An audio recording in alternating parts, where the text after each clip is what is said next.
మీకు silky hair అంటే ఇష్టమా, కర్లీ హెయిర్ అంటే ఇష్టమా? నాకైతే సిల్కీ హెయిర్ అంటే చాలా ఇష్టం, కానీ నాది కర్లీ హెయిర్. కర్లీ హెయిర్ చాలా రఫ్గా ఉంటుంది, అలాగే దీనివల్ల ప్లస్ ఉంది మైనస్ ఉంది. కర్లీ హెయిర్ ఎంత ఊడిపోయినా కూడా ఒత్తుగానే కనిపిస్తుంది.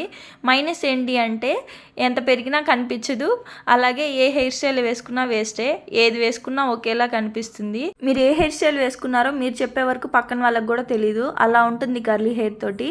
సో నా హెయిర్ కొంచెం రఫ్గా ఉంటుంది కాబట్టి కొంచెమైనా స్మూత్గా చేసుకుందామని ఒక షాంపూ రెడీ చేసుకుంటున్నాను. దీనివల్ల అయితే హెయిర్ స్మూత్గా వస్తుంది, అలాగే షైనీగా కూడా వస్తుంది.